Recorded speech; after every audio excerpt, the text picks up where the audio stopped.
Lo que sí hay que decir es que América Latina completa vive un agotamiento del modelo neoliberal impuesto por Estados Unidos a través de las dictaduras militares en la década de los 70, 80 y parte de los 90.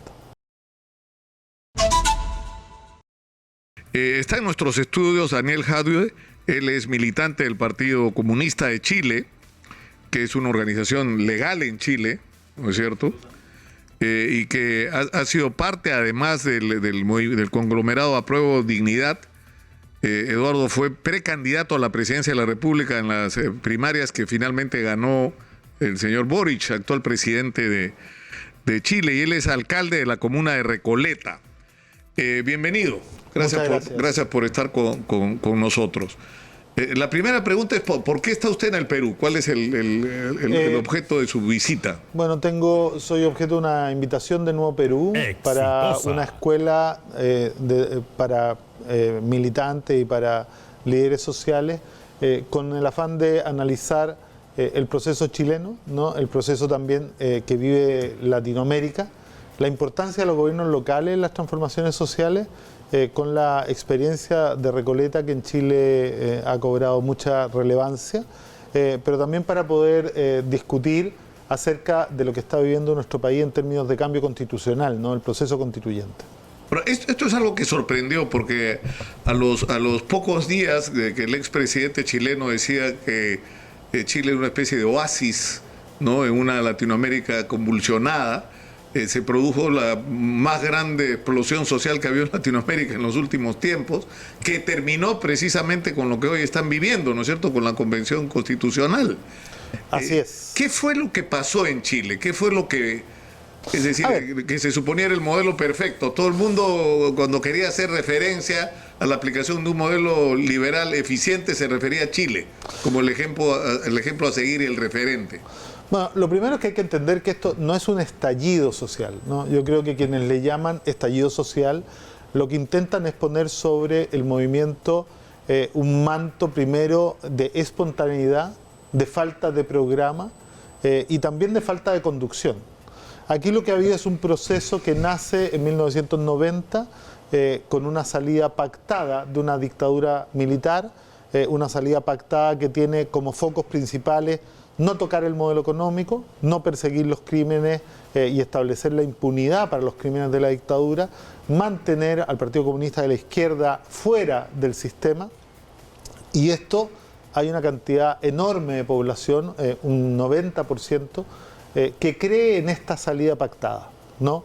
Y que además era muy promisoria y que en los primeros años tuvo mucho éxito porque Chile se llenó de inversión extranjera, la inversión que había evitado ir a Chile durante el tiempo de la dictadura. Pero el modelo empezó a agotarse en la medida en que elección tras elección se prometían cambios, se prometían reformas, se prometían mejoras en la calidad de vida de la gente, y el modelo se mostraba impotente para dar respuesta a las necesidades y demandas de la ciudadanía. Entonces comenzó un proceso primero de pérdida de credibilidad del modelo y del sistema político, ¿no? Y empezaron a haber protestas primero con 50.000 en el 92, ¿no? Después con 200.000 en el 94, en el 97 ya eran protestas de 400.000 personas. En el 2001, la primera vez que hay una revuelta estudiantil secundaria muy potente, ya hablábamos de 1 millón de personas en la calle, ¿no? En el 2006, 2011, luego con el movimiento No Más AFP, con el movimiento estudiantil del 2011 llegaron a 1,5 millones, y hasta que llega a haber un movimiento de 2 millones de personas simultáneos a lo largo de Chile para establecer lo más relevante, ¿no? Que es que la constitución de Pinochet, la constitución de la dictadura, no permitía avanzar hacia un Chile más justo. Y esto era evidente porque cada vez que se lograban aprobar en un Congreso absolutamente desprestigiado leyes que avanzaban en esa dirección, bueno, la derecha chilena iba al Tribunal Constitucional y declaraba que ese tímido avance, como la titularidad sindical o algunas normas en favor de la clase trabajadora, sencillamente eran inconstitucionales, ¿no? Esto llevó a la convicción de que lo más necesario era cambiar el contrato social y era comenzar la verdadera transición hacia la democracia a partir de un proceso constituyente que emanara del pueblo. Y sin el pueblo movilizado esto no se hubiera logrado, y esto deviene en un acuerdo marco que lo hace el sistema político para retomar el poder, que en un primer término es rechazado por la población porque no contemplaba el tema de los derechos humanos, porque no contemplaba la paridad de género, porque no contemplaba a los pueblos originarios. Y en la medida en que se le van haciendo todas estas reformas al proceso, va cobrando legitimidad hasta llegar a la convención constitucional que hoy día tenemos y que ha hecho un trabajo formidable. Primera convención constitucional en la historia del mundo, paritaria y con pueblos originarios, y está dando un resultado muy esperanzador para el país. Ahora, sin embargo, Chile sigue siendo un país dividido, por lo que parece, por lo que uno mira desde afuera o no. Es decir, porque la idea es que una constitución sea como el documento fundacional, digamos, de una república, ¿no es cierto? Donde se resume aquello que une a la nación, ¿no es cierto? Aquello que todos compartimos como objetivos comunes y como las reglas de juego que todos aceptamos como válidas para regir nuestras vidas, ¿no es cierto? Para conducir nuestras vidas. ¿Están en ese punto en Chile realmente en este momento? Yo creo que estamos llegando a ese punto. De hecho, cuando se define el camino constitucional, se define un plebiscito de entrada en donde este país que usted define como dividido, vota en un 80% por el cambio constitucional. Entonces ahí no se ve un país dividido, se ve un país por eso pregunto. Absolutamente convencido de que la constitución de Pinochet, el modelo neoliberal, tiene que llegar a su fin si se trata de construir un país más justo y que sea inclusivo y que efectivamente aborde los dolores y las angustias del pueblo chileno, de los pueblos de Chile, ¿no? Y hoy día estamos en un proceso en donde le puedo asegurar que más allá de lo que plantean los medios, que en Chile tienen una falta de credibilidad tremenda porque están absolutamente ligados a un extremo político, ¿no? Son medios que son cómplices de la dictadura y que tratan de desprestigiar a la Convención Constitucional de manera cotidiana. Cuando se empiezan a discutir los contenidos de la Constitución, cuando se empieza a establecer los derechos esenciales que pretende garantizar, cuando se empieza a discutir el reconocimiento constitucional a los pueblos originarios y la definición del Estado plurinacional, pero además algo muy relevante, la forma de cambiar la Constitución de aquí en adelante, que va a ser democrática a través de iniciativa popular de ley, a través de asamblea constituyente. Eso te habla de un país que empieza a madurar. ¿Por qué? Porque la Constitución de Pinochet era incambiable. No se podía transformar. Matemáticamente era imposible cambiarla en el Congreso por el quórum de los 2/3 y no había ninguna posibilidad de participación popular en este cambio. Hoy día con la nueva Constitución los cambios futuros van a ser con la ciudadanía. ¿Y esto qué impide? ¿No? Primero, lo que le encanta a la derecha chilena, organizar golpes de Estado de acuerdo con países extranjeros y con potencias extranjeras. Y segundo, desprobabiliza la posibilidad de una nueva revuelta popular, porque hoy día van a haber formas de conducir el cambio desde la ciudadanía a través de juntar firmas, las requeridas para un cambio, las requeridas incluso para poder derogar una ley que no les guste aprobada en el Congreso, y eso permite que la sociedad permee al sistema político cada vez que lo sienta necesario. Ahora, ¿cuán representativos son los partidos en Chile de la gente? Porque, por ejemplo, algo que llamó la atención en el momento de las protestas sociales que terminaron con la convención, en la convención, fue que uno no podía identificar un liderazgo de un partido político, ¿no? Sino era un movimiento que se gestaba en gran medida a través de las redes sociales, a través de las cadenas de relación entre los jóvenes, por ejemplo, ¿no? A ver, yo creo que en América Latina completa los sistemas políticos y los sistemas de partidos tradicionales hoy día están en una crisis de credibilidad tremenda. Sin embargo, hay que reconocer que son elementos fundamentales del sistema político y del sistema de gobernanza. O sea, creo que nadie en Chile ni en ninguna parte del mundo se imagina un país sin partidos políticos para poder llevar a cabo las transformaciones. Efectivamente, una mayoría de los partidos políticos que son los que gobernaron durante 30 años sin una contraparte ciudadana efectiva, eficiente y verdaderamente capaz de incidir, están muy desprestigiados. Y yo creo que la convención tiene esa diferencia, ¿no? Dentro del sistema político nacional, en la convención, porque si uno mira el Congreso Nacional, hay un empate entre todo el sistema político, ¿no? Entre los transformadores y los conservadores. Pero cuando uno mira la convención, todo el sistema político que está en el Congreso representa menos del 50%, y el resto, que son más del 50%, son independientes o movimientos y partidos que están hoy día surgiendo y emergiendo de una realidad completamente distinta. Que los partidos no han podido capitalizar o canalizar. Yo no me atrevería a generalizar. Hay partidos que han ganado prestigio y otros que siguen perdiendo prestigio, pero yo creo que efectivamente la mayor parte del sistema entra en una crisis de representación porque ya no puede dar respuesta en el marco que existe en nuestro país a las necesidades de la población. Acá se ha planteado un debate sobre el cambio constitucional que en realidad tiene mucho tiempo. Empezó cuando cayó el gobierno de Fujimori y Montesinos. Se inició un debate que lamentablemente quedó trunco y finalmente se optó porque ocurriera lo que ha estado ocurriendo, es decir, que las reformas constitucionales se hicieran a través de los marcos que la Constitución del 93, la Constitución de Fujimori, establecía.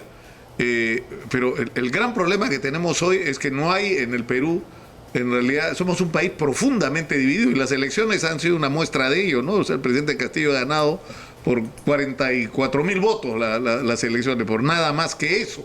Y esa situación no es que ha variado sustancialmente, se mantiene y probablemente se haya deteriorado en perjuicio del presidente Castillo, ¿no? Por los errores que ha cometido en estos meses de gobierno, que ha habido cambios de ministros, bueno, todo lo que ya es conocido por todo el mundo, ¿no? Pero ¿cuáles son las similitudes que ven ustedes entre Boric y Castillo? Y entre lo que ha pasado y está pasando en Chile y Perú. No, yo no me atrevería a hacer un parangón ni una comparación. Lo que sí puedo hablar, porque además estoy de visita y yo soy muy respetuoso de las instituciones de cada país donde me invitan, lo que sí hay que decir es que América Latina completa vive un agotamiento del modelo neoliberal impuesto por Estados Unidos a través de las dictaduras militares en la década de los 70, 80 y parte de los 90, ¿no?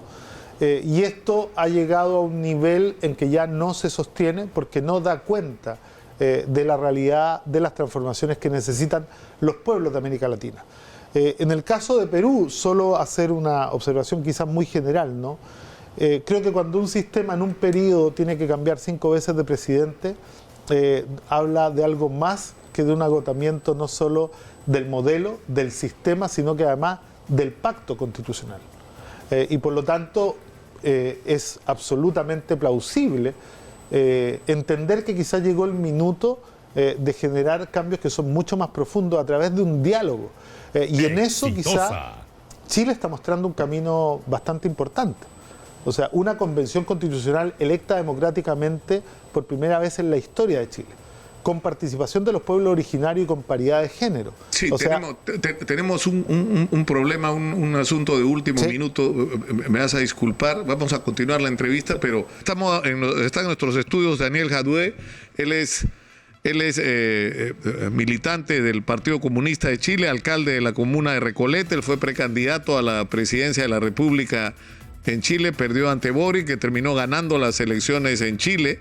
Y yo tengo una pregunta, es decir, hay una discusión sobre, y que le hemos planteado nosotros acá, sobre que está claro que hay que hacer cambios, ¿no es cierto? Que algo, para nosotros fue dramática la pandemia, porque puso en evidencia las brechas. Le decías a la gente, quédate en tu casa, pero si te quedas en tu casa no comías porque vivías al día, o lávate las manos, y una cantidad inmensa de gente no tenía agua en sus casas para ni lavarse las manos ni tomar. Es decir, nos mostró una cruda realidad de un crecimiento económico que no se correspondía con el bienestar de la gente. Ahora, el temor cuando se ha hablado acá de Asamblea Constituyente es de perder lo que se ha podido avanzar en términos de crecimiento económico, e incluso se ha usado el fantasma de que lo que se pretende con una Asamblea Constituyente es hacer lo que hizo Maduro en Chile, en Venezuela. Bueno, algo parecido se dijo con respecto a Chile. Mira, esta campaña, los defensores de este modelo, que tiene unas contradicciones brutales, porque ha generado una riqueza inmensa para una minoría muy pequeña de cada país. Y ese mismo modelo que ha generado tanta riqueza ha generado una pobreza tremendamente extendida que efectivamente no solo en Perú, en todos los países de América Latina quedó al descubierto de manera radical y profunda con la pandemia, ¿no? Y por supuesto ellos que se han beneficiado del modelo neoliberal que le paga, que genera esta riqueza pagándole a los trabajadores mucho menos de lo que vale su trabajo, no remunerando el trabajo doméstico sin el cual la sociedad completa no podría funcionar. Están todos aferrados a mantener el modelo. El problema de fondo es ¿quién podría cambiar este modelo? Claramente el sistema político que está profundamente desprestigiado y que también ha sido parte de la mantención de este modelo no lo puede hacer y por lo tanto hay que recurrir al soberano. Y quizá la mejor forma sea con un acuerdo político que le dé al soberano la posibilidad de volver a ser soberano, que es lo que los pueblos de América Latina no sienten hace mucho tiempo. ¿Cuántas veces le han dicho vamos a cambiar para mejorar vuestras calidades de vida?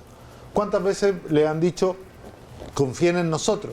Nosotros vamos a reparar el tema de la corrupción, ¿no? Y lo que han llegado a entender finalmente es que si no se cambia el pacto estructural, tú puedes cambiar muchas veces a las personas, pero el pacto va a seguir siendo el mismo. Hoy día yo veía algunas de las noticias que ustedes publicaban. El abuso de las empresas mineras no solo se da en Perú, se da en todo el mundo. El abuso de las farmacéuticas no solo se da en Chile, se da en todo el mundo. El abuso y la colusión de precios. Hoy día yo creo que hay una diferencia, ¿no? Yo el otro día tomaba conocimiento de la diferencia de precio entre Arica y Tacna, ¿no? Y en Chile nos reímos un poco porque parece que los empresarios peruanos no se han enterado que hay guerra en Ucrania. Porque en Chile las mismas cosas que aquí cuestan un valor, allá cuestan 4 veces más. Y es sorprendente la diferencia. Entonces creo que hay que buscar fórmulas en donde un nuevo pacto social impida el abuso empresarial, impida el abuso de la riqueza y empieza a generar una cancha más igualitaria. Y eso va a tener que ser cambiando los sistemas tributarios, ¿no? Hay que mirar los países que tienen menos problemas que nosotros, que recaudan en torno a un 35% del PIB para hacer funcionar un Estado eficaz, eficiente y que tenga capacidad de fiscalización, ¿no? Y en América Latina estamos más cerca del 20%. Entonces, difícilmente uno puede tener un Estado desarrollado y moderno si lo que tiene es una recaudación más bien parecida a la del siglo XIX, ¿no? Ahora, dos preguntas puntuales y finales. Una de las lacras es el tema de la corrupción, que es transversal a todos nuestros países y transversal además a todas nuestras formaciones políticas. Es decir, en el Perú durante muchos años una de las banderas de la izquierda era que la derecha era corrupta y la izquierda era honesta. Bueno, esa imagen se derrumbó con la cantidad de alcaldes, gobernadores, incluso presidentes que llegaron a ganar las elecciones con el voto de la izquierda, incluso algunos de ellos con un discurso de izquierda, que están igual o peor de involucrados en corrupción que si fueran de cualquier grupo al que criticaron por décadas, ¿no? Es decir, ese es un tema muy serio, ¿no? O sea, una de las conclusiones de por qué no hemos aprovechado el crecimiento económico para mejorar la vida de la gente es porque ha habido gobiernos ineficientes y corruptos por todos lados, en los municipios, ahora, en las regiones y en el propio gobierno central. Yo la verdad que no adjudicaría a las ideologías la corrupción. La corrupción es un tema de cada persona, ¿no? Yo también conozco gente de derecha muy honesta y de izquierda muy honesta, y cuando uno lo dice al revés, mancha todo el sistema. Y yo creo que aquí hay que exigir de la justicia debido proceso y que avance y que destierre la impunidad que ha operado en América Latina completa. Pero cuando uno opta, y también aquí hay que hacer un llamado a los medios a ser tremendamente responsables, por ensuciarlo todo, ¿no? Finalmente no deja salida. Y yo creo que aquí hay mucha gente dedicada a la política y con ganas de entrar a la política que tienen altos estándares éticos. El problema que tenemos en América Latina es que la ciudadanía no puede permear al sistema político cuando lo cree necesario. Porque los sistemas son impermeables, porque los estados funcionan como un instrumento de dominación de clase, ¿no? Y porque son impermeables. Les da lo mismo lo que piense la ciudadanía, porque parecen más las juntas directivas de las grandes empresas para las cuales gobiernan. Y por lo tanto aquí lo que hay que cambiar es de manera profunda el pacto constitucional en toda América Latina. Muchas gracias por estar con nosotros. Muchas gracias a ti por la invitación.